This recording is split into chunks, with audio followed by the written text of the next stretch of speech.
Muy buenas, bienvenidos y bienvenidas a un nuevo capítulo del Laboratorio PRL 360. En este capítulo, que lo tengo estipulado como título Pobreza cuando la desigualdad también se convierte en un riesgo laboral. Con esto lo que quiero hacer hoy es abrir más el contexto de la prevención y no solo focalizarme en elementos que hemos descrito y creo que todos y todas sabemos, ¿vale? Sino quiero abrirlo un poco más. Descubrí este concepto de pobreza, ¿vale? Creo que es en un email o en un reel, ¿vale? Que lo trataban y me impactó. Y sobre todo, bueno, cuando estuve, más que nada empecé a divagar con mi mente, creo que puede ser un concepto muy interesante, sobre todo a valorar con la prevención y también en el caso de que abrimos el abanico de riesgos. Ya no nos centramos solo en los que siempre vienen marcados, sino que los abrimos, ¿vale? Así que arrancamos. Durante años nos han dicho que la obesidad es una cuestión de hábitos personales, que comer mejor, hacer ejercicio, tener disciplina, pero si parte del problema no fuera individual, y si el contexto económico también marcara nuestra salud, ¿vale? Os dejo estas reflexiones para que penséis, ¿vale? A ver si influye o no. Porque existe este término de pobreza que describe muy bien esta realidad, ¿vale? La pobreza es la relación entre la pobreza y la obesidad. Un fenómeno que muestra cómo las condiciones económicas influyen directamente en la salud, ¿vale? A partir de ahora os voy a ir detallando poco a poco para que lo vayáis viendo, pero sí, a mí también cuando indagué, pues me sorprendió mucho, ¿vale? Pues el concepto de pobreza se utiliza para describir un fenómeno que cada vez se va estudiando más y se va profundizando, ¿vale? Que son personas con menos recursos económicos que tienen mayor probabilidad de sufrir obesidad y problemas de salud asociados, ¿vale? Este fenómeno ha sido ampliamente divulgado, sobre todo en el ámbito de la nutrición, por los profesionales como Julio Basulto, que explica que los hábitos alimentarios no solo dependen de la voluntad individual, sino también del entorno social y económico, ¿vale? Y cuando hablamos de salud, no hablamos solo de decisiones individuales, sino hablamos también de contexto. Porque nosotros podemos tener las mejores, ¿cómo os diría? Los mejores hábitos, pero a veces si el sueldo no nos permite comprar según qué alimentos tenemos un problema. Hace unos días hubo una familiar que me hizo una reflexión que me interesó mucho, ¿vale? Y me despertó sobre este tema, ¿vale? Que me decía, hace muchos años, cuando ella era joven, ¿vale? La gente de dinero iba a buscar la comida hecha, ¿vale? Y la gente que no tenía tanto dinero, pues iba a los mercados a comprar fruta fresca, verdura fresca y se lo cocinaban. Y ahora, cada vez más, es al revés. La gente que no tiene dinero compra la comida precocinada y hecha, ¿vale? Porque es mucho más barata que a veces poder tener acceso a esa comida natural, que te la tienes que cocinar, ¿vale? Para que veáis ese paradigma, ¿vale? Y me chocó un montón, ¿vale? Porque me sorprendió y relacionado con esto me abrió mucho la luz, ¿vale? Vamos a explicar realmente un poco más el concepto de pobreza y a detallarlo sobre todo, ¿vale? El acceso económico a la alimentación. En muchos casos, los alimentos ultraprocesados, como hemos dicho, son más baratos, lo que os contaba antes, ¿no? Requieren menos tiempo de preparación y son más accesibles, mientras que una dieta saludable requiere planificación, tiempo y recursos. Y como sabéis, cada vez se está poniendo todo más caro. Vamos al supermercado y creo que todo el mundo ha visto que compras lo que compras y sobre todo compras cosas naturales que no están procesadas y está carísimo. Yo por eso siempre intento, ¿vale? Y a veces, ahora mismo, a lo mejor tengo algunos ítems de la pobrecidad, ¿vale? Porque no tengo el tiempo que me gustaría para ir a comprar mis alimentos. Yo, desde hace unos años, siempre he sido una persona que iba al mercado a comprar y compraba directamente, pues, la fruta y verdura ya de temporada. Porque así ya es un ciclo que vas cambiando y ahora mismo, por lo mejor, por mi trabajo, no puedo. Intento comprarlo a personas que me son de más cerca, ¿vale? Que también lo hacen ellas, ¿vale? Pero ya me cuesta más, ¿vale? Porque no tengo acceso a veces a la carne que quería o al pescado que quería. La verdura intento que sí, pero sobre todo también echo de menos esas variedades que me cultivaban o cultivaba un amigo mío, ¿vale? Bueno, son una pareja, ¿vale? Que cultivaban variedades antiguas y de verdad probabas eso y tiene otro paladar. Y ayer cuando fui a comprar verdura, donde la compro ahora, me dijeron que habían traído unos arándanos, unos arándanos espectaculares, ¿vale? Pero claro, el precio era muy elevado. Por eso, es lo que decimos, ¿no? Entramos en eso, que si queremos algo bueno y natural es caro. Y sobre todo, siempre que haya intermediarios por medio. Yo antes ya iba a comprarlo siempre donde lo cultivaban. Ahora también intento, ¿vale? Pero sí que es verdad que echo de menos a veces, según qué variedades antiguas, recuperar esas variedades. Y que al final, donde los iba antes a comprar, que eran Giuseppe y Suriñé, sí que es verdad que ellos estaban muy focalizados en esto, ¿no? En cultivar las variedades antiguas que tienen un sabor muy, muy diferente. Donde lo compro ahora, también lo cultivan ellos, pero sí que es verdad que a lo mejor utilizan variedades más nuevas y no tienen el mismo sabor que una variedad antigua. Y sobre todo, a mí una de las recetas estrella que me gusta es hacerme el hummus con la zanahoria amarilla. Es delicatessen esa zanahoria con el hummus, ¿vale? Y por eso, perdona que me haya divagado, pero quería que vierais esto. Y ahora entramos en uno de los otros puntos. Uno era el acceso económico a la alimentación, el otro, que es lo que me pasa a mí, es la falta de tiempo. Que personas con menor nivel socioeconómico, normalmente, entre comillas, pues tienen jornadas laborales más largas, horarios más irregulares, mayor carga de trabajo, y esto limita a cocinar o hacer ejercicio, sobre todo cuando tienes horarios muy largos. No tenemos ese acceso como antes teníamos para poder cocinar, planificarnos y sobre todo para poder ir a comprar esa materia prima buena y a buen precio, ¿vale? Porque si no hay intermediarios, la materia acostumbra a estar bien de precio. A la que metemos intermediarios, yo que vengo de que mis padres vienen del trabajo de la agricultura y que sigo haciendo y que me encanta, ¿vale? Es lo que vemos, que a veces donde lo llevas, en las cooperativas, yo que soy del mundo del aceite y de la almendra, ¿vale?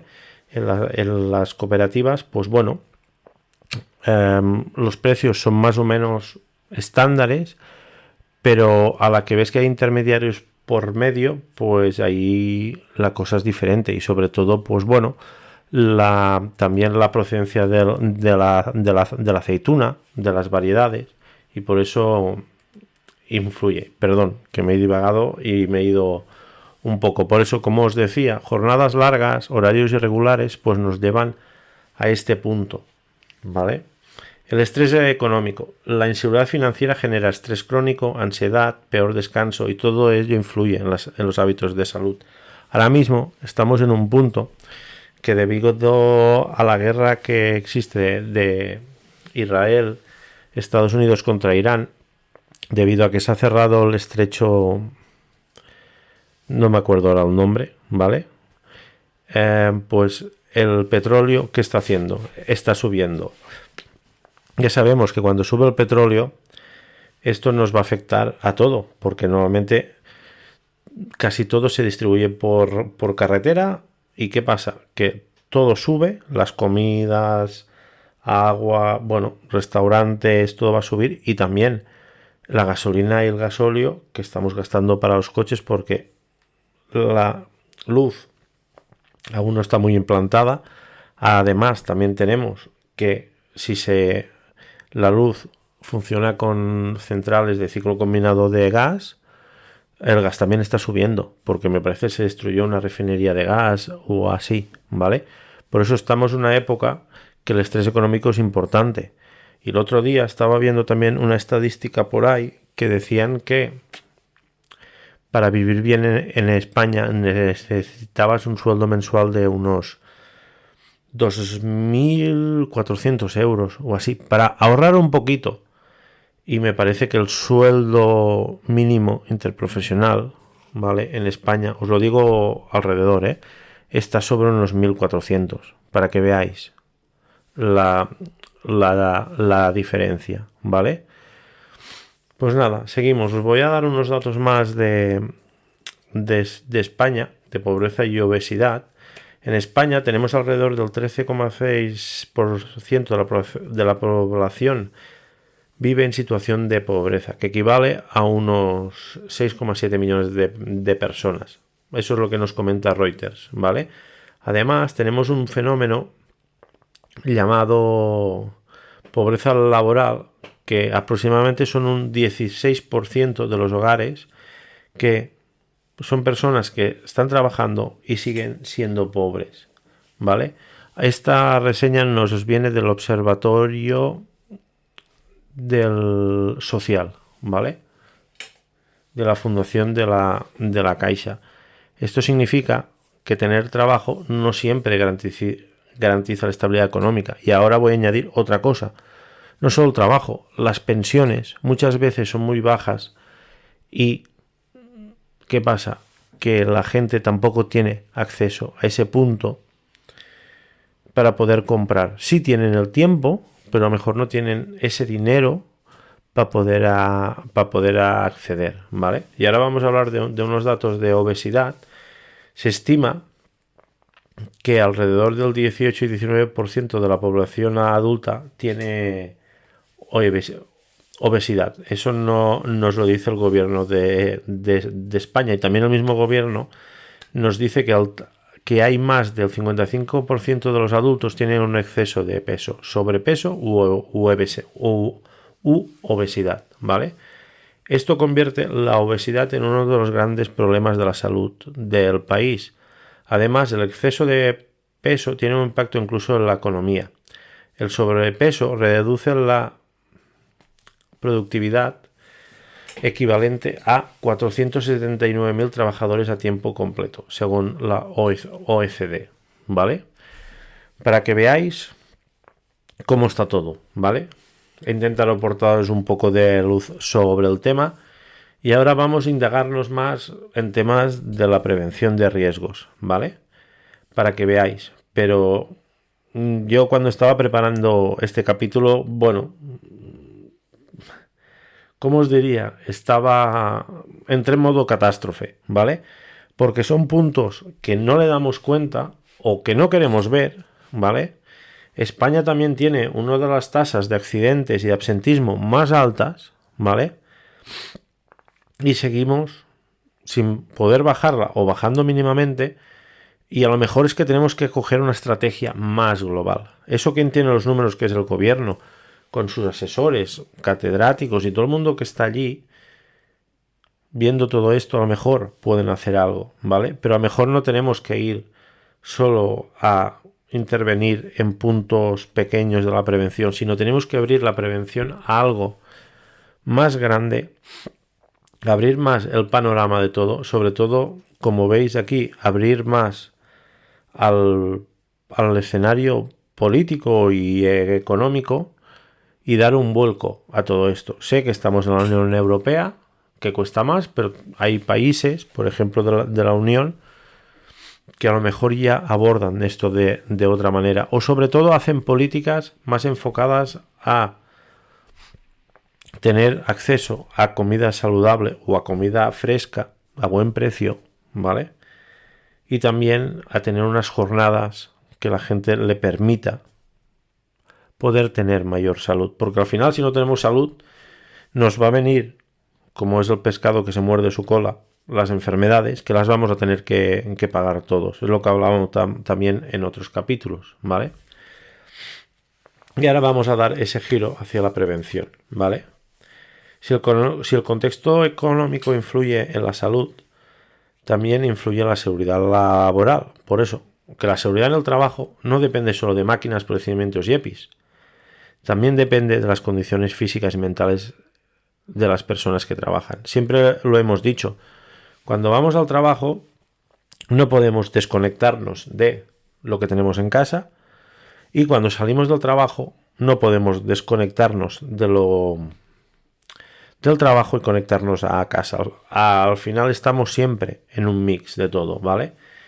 Y estas condiciones están influidas por el estrés económico, la fatiga, la mala salud metabólica y el peor descanso. También se habla que España es uno de los países donde se toman más ansiolíticos, ¿vale? Pues habría potser que valorar para qué, ¿vale?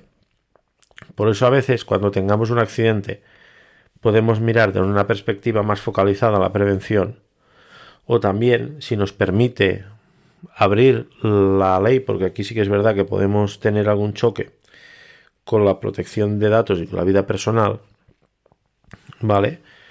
Pero a lo mejor también podemos trabajarlo con riesgos psicosociales, ¿vale? Para ver cómo está todo, para tener esa fotografía y poder realizarlo, ¿vale? Porque un accidente siempre lo analizamos con las causas más directas que tenemos ahí delante, pero muchas veces no abrimos ese paquete afuera y vemos todo lo que tenemos a nuestro alrededor, ¿vale?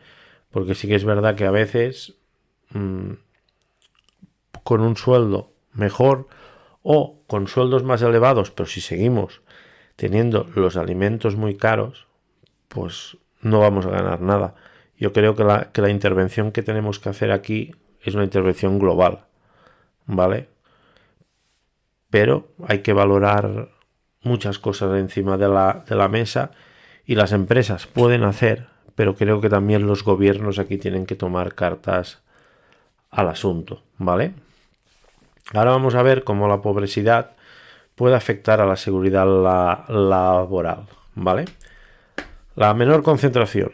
Sabemos que los accidentes, muchos vienen por menor concentración o que la gente pues está a veces pensando en sus cosas. Y el estrés financiero provoca la rumiación mental, la distracción y la menor atención. En trabajos de riesgo, esto aumenta la probabilidad de error, ¿vale? Es importante tenerlo en mente y a veces a lo mejor encararlo en preguntas que se puedan preguntar si en los accidentes la gente estaba concentrada en eso y sobre todo el personal trabajador que sea sincero. No, pues ese día estaba más disperso, tenía niebla mental, ¿vale? Y aquí lo voy a enlazar por otro lado. Si no nos encontramos bien que el sistema de salud público, el sistema de salud que atiende a los trabajadores por problemas del trabajo que sea eficiente también, ¿vale? Porque si vamos a tener a gente que va al trabajo mala, pues tenemos un problema. Ahora vamos a hablar de fatiga. En contextos económicos difíciles también aparece el pluriempleo, horas extra constantes y turnos más largos. La fatiga es uno de los factores más asociados a accidentes laborales. Y sabemos que en España, y supongo que en países donde me escucháis, a veces hay mucha gente y la gente que cobra menos dinero tiene tendencia a tener el pluriempleo y hacer horas extra, tanto sea en ese trabajo o en otro, para poder traer el pan. Y creo que uno de los puntos importantes que nos puede ayudar en este tema, ya que el sistema de educación no nos lo da, es desde las empresas formar de manera económica al personal. Y creo que también es un punto extra que nos puede ayudar. Pues si tenemos formación económica y de gestión del dinero, a lo mejor nos es mucho más fácil. Y el presentismo, trabajadores que no cogen la baja porque necesitan el salario, es lo que hablábamos antes, ¿no? ¿Cuántas veces hemos visto a gente o a veces a nosotros mismos que nos ha pasado esto, ¿vale? Esto implica peor recuperación, mayor riesgo para ellos y mayor riesgo para los compañeros. Si trabajamos en trabajos de alto riesgo, esto es un problema, ¿vale? Porque si el trabajador depende de lo que esté ejerciendo en ese momento y tiene personas a su responsabilidad, podemos tener un accidente grave, ¿vale? Además, la cultura preventiva debilitada. Cuando existe inseguridad económica, se denuncian menos los riesgos, se toleran condiciones inseguras y se acepta mayor sobrecarga, ¿vale? Por eso es lo que os hablaba anteriormente en otros capítulos, de tener una buena cultura de preventiva y de seguridad, ¿vale? Para que la gente y sobre todo pueda expresarse, ¿vale? Que no se oiga en el trabajo esa palabra, no os podéis negar a hacer nada, no, si no tiene las condiciones correctas de seguridad o no están ellos al 100%, que no lo hagan. El otro día también estaba mirando un reel de un trabajador que trabaja en la poda de árboles en altura, con acceso con cuerda, y decía pues que a veces tiene algún ataque de miedo a las alturas y se iba para casa, ¿vale? Esos días para no poner en seguridad a él ni al equipo. Por eso es importante que la gente pueda tener esto, ¿vale? Y a lo mejor si no está preparado para ese trabajo o tiene una fobia, pues a lo mejor hay que reubicarlo, porque a lo mejor ese trabajo ahí no nos funciona, pero haciendo otra cosa nos va a dar lo mejor de sí, ¿vale? ¿Y qué puede hacer la prevención en este tema? Pues las empresas pueden vigilar el presentismo, evitar la sobrecarga estructural, fomentar programas de salud laboral, mejorar la cultura preventiva y promover hábitos realistas, ¿vale? La promoción de la salud laboral no puede ignorar el contexto social. Es lo que os decía, aquí también podemos añadir formación económica al personal, que creo que puede ser muy, muy importante. Y sobre todo, pues enseñarles este concepto, ¿vale? Intentar entre todos abordarlo y poder llegar a una solución. Pero sí que es verdad que aquí las empresas pueden hacer, pero también el contexto global de la política y los gobiernos pues también pueden hacer más, ¿vale? Os voy a dejar 3 reflexiones para que veáis pensando, ¿vale? Y la primera es, ¿cómo podemos evaluar correctamente los riesgos si ignoramos el contexto económico del trabajador? La reflexión 2. Muchas veces buscamos la causa del accidente en la máquina, pero quizás la causa empezó mucho antes, en el contexto de vida de la persona.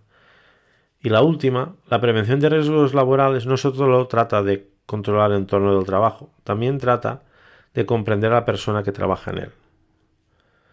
Me parece que es un concepto de la OMS, ¿vale?, que habla de la salud como un entorno entero entre la salud física y mental, ¿vale?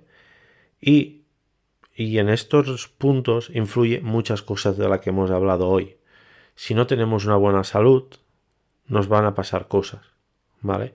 Vamos a enfermar, vamos a tener accidentes, vamos a tener incidentes y al final, si pasan en estas cosas, vamos a tener pérdidas personales o pérdidas económicas, como pueden ser de jornadas, multas, inspecciones.